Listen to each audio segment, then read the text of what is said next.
तो आपका एक बार फिर से स्वागत है मेरे YouTube चैनल पे। जैसे कि आप लोग को पता होगा, इस चैनल में मैं बुक का रिव्यू देता हूँ। हमारे एग्जाम में आने वाले सभी इंपॉर्टेंट बुक जो जरूरी है उनकी मैं जानकारी देता हूँ, बुक कैसे हैं उनके बारे में।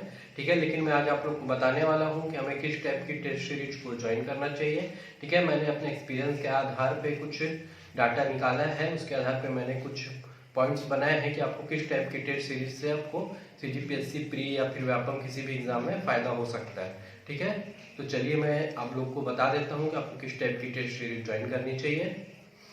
तो चलिए मैं आप लोगों को एक एक करके बता देता हूँ कि आपको कौन कौन से पॉइंट्स पे ध्यान देना है और कौन कौन से पॉइंट्स पे ध्यान नहीं देना है। ठीक है, तो सबसे पहले आपको जो चीज़ ध्यान देना है वो है कि वो टेस्ट सीरीज ऑफलाइन है या वो ऑनलाइन है। ठीक है, तो आपको ऑफलाइन टेस्ट सीरीज को प्रीफर करना है, ऑनलाइन टेस्ट सीरीज को प्रीफर नहीं करना है। ठीक है, अगर आप घर में रहते हैं या फिर ऐसी जगह पर रहते हैं जहां ऑफलाइन टेस्ट सीरीज पॉसिबल नहीं है तो आप ऑनलाइन टेस्ट सीरीज दे सकते हैं, लेकिन आपको प्रीफर करना है ऑफलाइन ही हो टेस्ट सीरीज। ठीक है, और दूसरा चीज जो आपको ध्यान देना है, वो जो टेस्ट हो रहा है वो टेस्ट सीरीज रियल सिचुएशन में होना चाहिए। रियल सिचुएशन मतलब उसमें कम से कम एक इन्विजिलेटर होना चाहिए, और दूसरा चीज वो टेस्ट OMR सीट पे होना चाहिए। आपको जो आंसर टिक करना है वो OMR में करना चाहिए। और तीसरा चीज, आपकी जो सीटिंग अरेंजमेंट है वो रोल नंबर वाइज होना चाहिए। ऐसा नहीं कि कोई भी कहीं भी बैठा हुआ है, आपको रजिस्ट्रेशन के वक्त एक रोल नंबर दिया जाएगा जिसके अनुसार ही आपकी सीटिंग होगी। और चौथा चीज जो आखिरी है, आपका जो टेस्ट होता है, स्टार्ट होता है और एंड होता है, वो टाइम टू टाइम होना चाहिए। ठीक है, टाइम में स्टार्ट हो और टाइम में एंड हो जाए वो। ठीक है, 2 घंटे का टेस्ट है तो 2 घंटे में ही होना चाहिए वो। और तीसरा चीज जो आपको ध्यान देना है, प्रत्येक टेस्ट के बाद आपको आंसर की जारी किया जाना चाहिए। ठीक है, जिस दिन टेस्ट होता है उसी दिन आपको आंसर की दिया जाना चाहिए विथ एक्सप्लेनेशन। ठीक है, कौन सा आंसर लिया गया है, क्यों लिया गया है, वो सारा डिटेल आपको उस आंसर की में दिया जाना चाहिए। ठीक है, और चौथा चीज जो आपको ध्यान देना है, आपकी कॉपी चेक होनी चाहिए। जो OMR पे आपने आंसर भरे हैं वो चेक होना चाहिए। ठीक है, और आपको उसके मार्क्स पता चलने चाहिए कि आपको कितने मार्क्स मिले हैं, और रैंक जारी होना चाहिए आपका। ठीक है, चाहे उस टेस्ट में भले ही 100 लोग क्यों ना हो, लेकिन आपका रैंक जारी होना चाहिए। और लास्ट में जो आपको पांचवा चीज ध्यान देना है, जो आपका टेस्ट सीरीज का पैटर्न है वो सिस्टमेटिक होना चाहिए। ठीक है, सिस्टमैटिक पैटर्न मतलब सबसे पहले आपका जो टेस्ट हो रहा है वो सब्जेक्ट वाइज हो।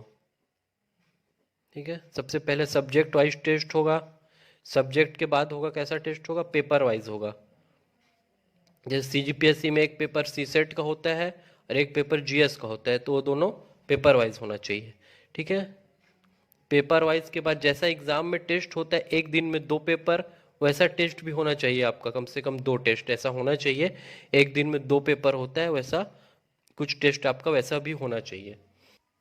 और लास्ट में एक चीज आपको और ध्यान देना है पैटर्न में, कि 2 टेस्ट के बीच में आपको पर्याप्त टाइम मिले रिवीजन करने के लिए।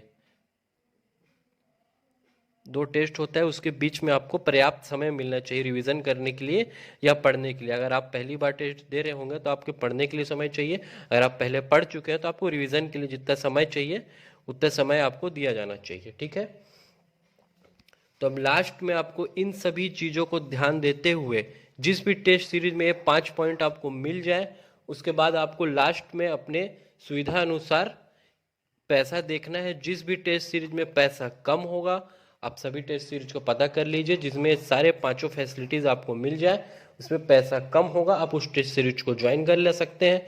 ठीक है, पैसा के अलावा एक और चीज आप देख सकते हैं, अगर 2 टेस्ट सीरीज में पैसा सेम हो गया तो आप डिस्टेंस देख सकते हैं, आप अपने घर से या रूम से वो कितने डिस्टेंस पे है, उसके अनुसार आप जो कम डिस्टेंस हो आप उस टेस्ट सीरीज को ज्वाइन कर सकते हैं।